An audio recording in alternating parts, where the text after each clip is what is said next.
언제나 필승! 네, 반갑습니다. 필승입니다. 반갑습니다. 이번에 분석해드릴 기업은 한국조선해양입니다.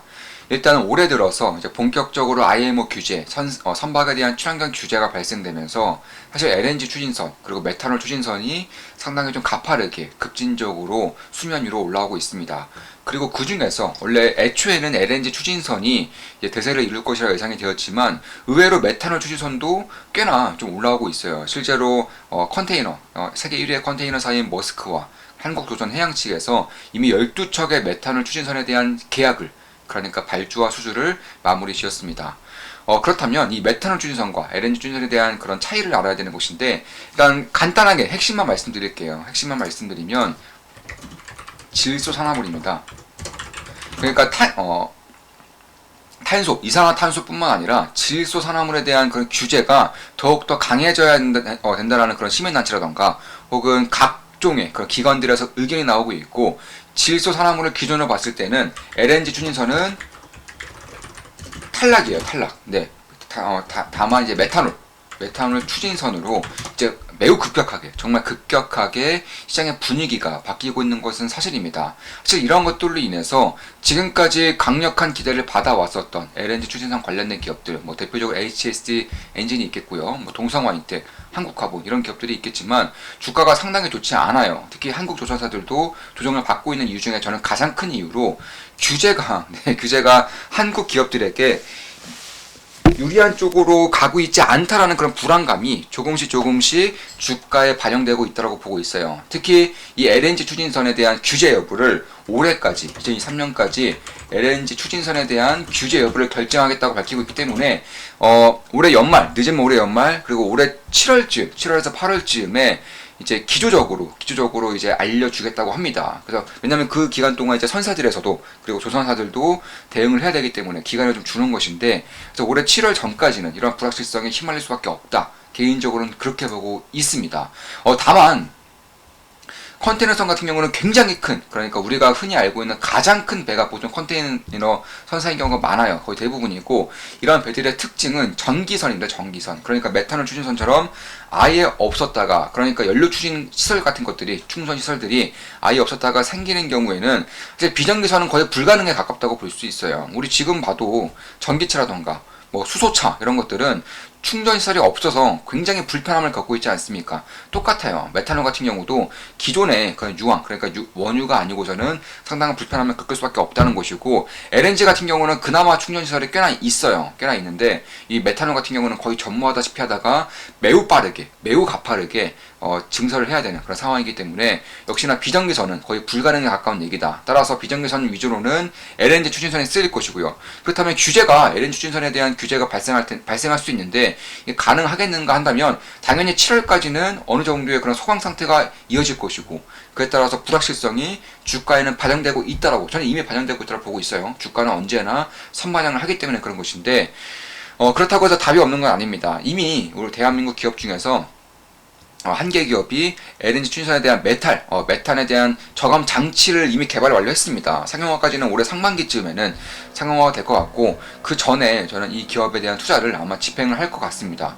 그래서 이런 것들을 봤을 때에도 결국 메탄을 줄이기 위해서는 LNG 추진선이 만약에 규제가 된다고 하더라도 메탄 저감 장치, 지금 우리가 사용하고 있는, 현사에 사용하고 있는 스크러버처럼 똑같이 그런 저감 장치를 달므로써 역시나 규제를 피해나갈 수 있는 그런 환경이 만들어지는 것이고, 그렇다면 결국에 LNG 추진선이 만약 규제가 된다던가 혹은 컨테이너 선사들이 이미 LNG 추진선에서 메탄올 추진선으로 이제 그 방향을 틀고 있기 때문에, 이에 따른 LNG 추진선 혹은 LNG 선에 대한 강력한 수혜를 입고자 했었던 그런 기업들은 타격이 불가피한 것은 맞아요. 대표적으로 보랭제 기업들이 있을 수 있고요. GTT, 화물차 기업들이 있을 수 있는데, 그 외에는 메탄올 추진선은 여전히 중국 대비해서 우리나라 기업들이 훨씬 더 앞선 경쟁력을 가진 것은 맞고요.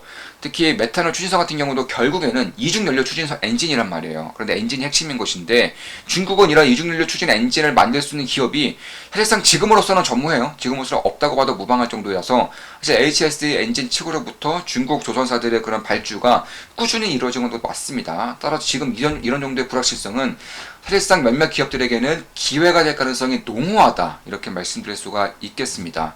특히 제가 한국조선해양 그리고 현대중공업을 조금 더 주목하고 있는 이유는 결국에 LNG 추진선이 만약에 메탄올 추진선으로 대세가 바뀌게 될 경우에는 조선사들은 굉장히 큰 이익을 받을 수가 있어요. 왜냐하면 지금까지는 LNG 추진선 혹은 LNG 선열할 때 화물창 설계 기술로 인해서 LNG 추진 그리고 LNG 선 이쪽에 대해서는 GTT의 매출의 5%를 떼줘야 했습니다. 그렇기 때문에 만약에 영업이익이 5%가 아니라 매출액이 5%예요. 이거 엄청난 겁니다.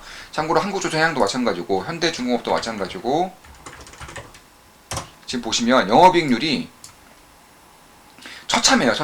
흑자가 났을 때에도 2%대입니다. 이런 가운데 매출액에서 5%를 떼준다는 것 자체가 말이 안 되는 건데 만약에 메탄올 추진선 넘어가면서 GTT에게 부여되는 로열티가 없어질 경우 영업이익률은 단번에 10% 이상으로 치고 올라갈 것으로 예상되고 있는 것이고 올해 3분기도 흑자 전환했지만 영업이익이 0.65% 올해 4분기도 1.27% 처참하죠. 이게 GTT에 들어가는 로열티가 결코 작은 영향이 아닙니다. 따라서 그런 것들을 봤을 때 메탄올 추진선으로 간다는 것을 봤을 때에는 GTT에 떼주는 로열티가 사라지기 때문에 상당한 메리트가 있다 이렇게 보시면 될 것 같습니다. 그리고 이번에 한국조선해양 측에서 현대사무중공업에 대한 상장 추진을 철회하겠다고 밝혔어요. 그러니까 예를 들어서 이번 달까지 그러니까 한국조선해양 측에서 이번 달까지 현대사무중공업의 그런 주식들을 이제 사모펀드로부터 가져오겠다는 계약을 했습니다. 사모펀드도 다 동의를 했고요.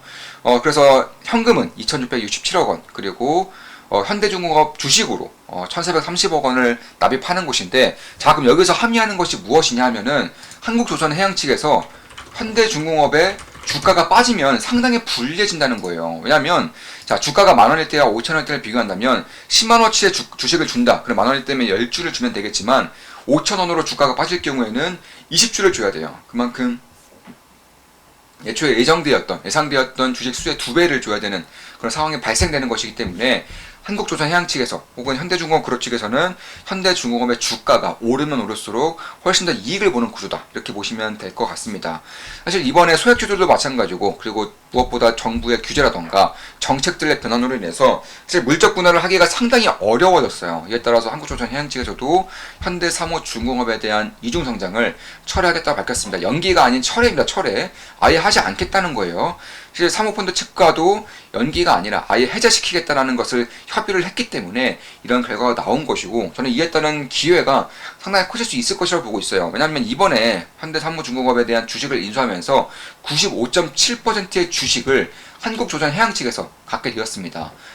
따라 지분가치만 보더라도 한국조선해양의 그런 지분가치만 보더라도 현재 시가총액의 2배를 아득히 뛰어넘는 그런 지분가치를 가지고 있는 것이고 그 외에 현대사무중공업의 거의 완전 자회사를 가지게 됨으로써 이에 따른 실적에 대한 전망치가 올해 들어서 확실하게 흑자 전환에 성공할 가능성이 상당히 높다. 왜냐하면 지금까지 상장을 준비하면서 현대중공업 그룹의 그런 수주 잔고를 현대사무중공업으로 밀어준 경향이 있어요. 그래서 이런 것들을 봤을 때에도 가장 단기간에는 대략 앞으로 3년 정도까지는 한국조선해양의 그런 실적이 매우 드라마틱하게 바뀔 수 있다. 이렇게 보시면 될 것 같습니다.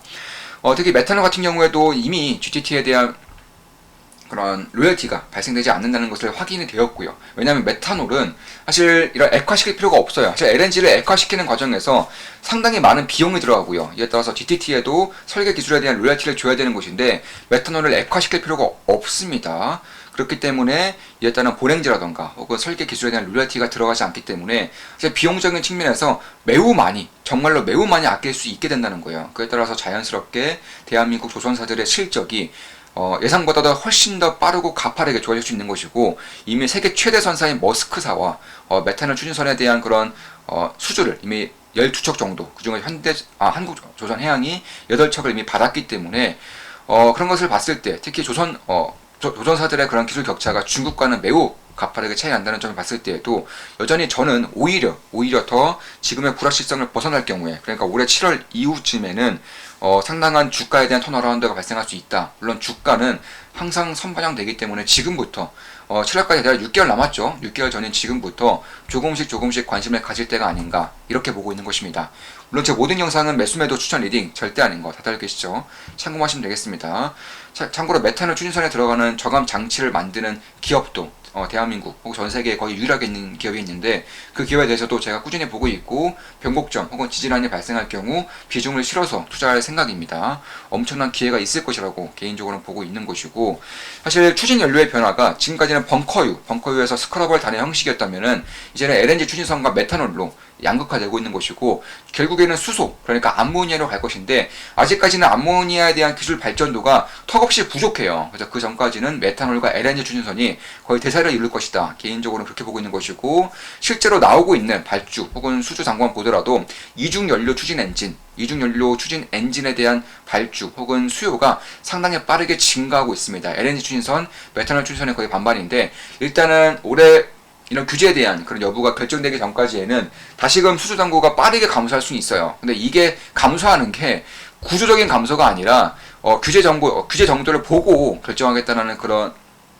니즈가 있는 것이고, 그 외에도 조선사들은 이미 수주를 잘 받고 있지 않습니다. 2026년도까지 수주가 꽉 차 있기 때문에 조금 더 유리한 입장에서 수주를 받기 위해서 수주를 전과 같이 개걸스럽게 먹어치우고 있지 않아요. 선정된 것들만, 확실하게 이익이 많이 날 수 있는 것들만 수주를 받고 있기 때문에, 이에 따른 불확실성 혹은 이에 따른 우려, 그러니까 수주 잔고 감소에 대한 우려가 오히려 기회가 될 가능성이 상당히 크다, 개인적으로는 그렇게 보고 있습니다.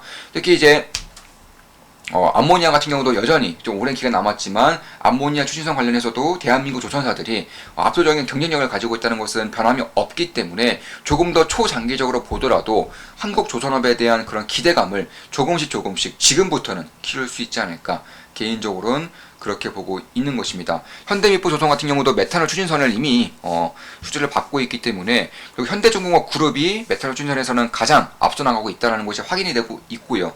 이미 6쪽 정도, 현대미포조선도 6쪽 정도를 수주를 했습니다.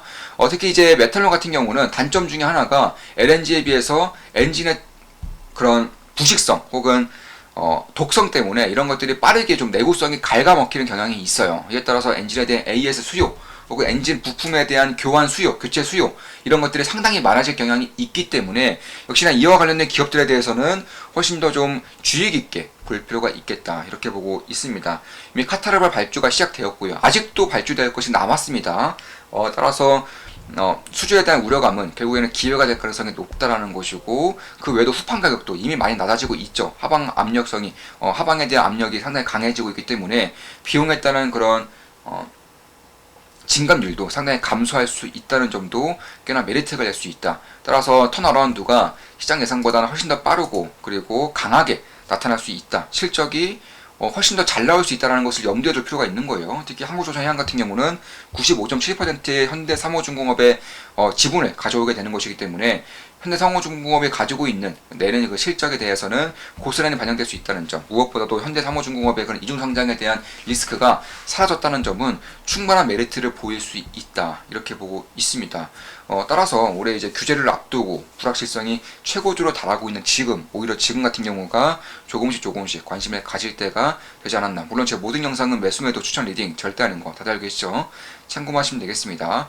특히 수주 잔고를 혹은 수주를 미루고 했던 선사들이 이번에 규제가 확정이 된다면, 올해 연말을 기준으로 확정이 된다면, 내년부터는 투기적인 발주에 대한 가능성도 사실 염두를 해두긴 해야 돼요. 왜냐하면 마지막 규제이기 때문에 그런 것인데, 지금까지 규제에 대한 방향성이 잡히지 않으면서 상당히 혼란기를 겪고 있단 말입니다. 그런데 올해 연말이면은 대부분의 규제, 큼지막한 규제가 전부 다 확정되는 것이기 때문에, 내년부터는 규제에 따른 리스크가 사라진 만큼 투기적인 발주가 발생할 수 있어요. 왜냐하면 이미 2026년까지 수주 잔고가 꽉 찼기 때문에 그런 것이고, 하루라도 빨리 발주를 내기 위해서, 인도를 받기 위해서 투기적인 발주가 발생할 수 있다. 특히 중국 조선사들에 대한 약진이 물론 강력하지만, 중국 조선사들의 똑같이 납품을 하고 있는 핵심 기업들 같은 경우는 오히려 훨씬 더 빠른 그런 수주를 통해서 실적에 대한 턴어라운드가 훨씬 더 급진적으로 발생할 수 있다는 점도 좀 눈여겨줘야 될 필요가 있겠다, 개인적으로는 그렇게 보고 있습니다.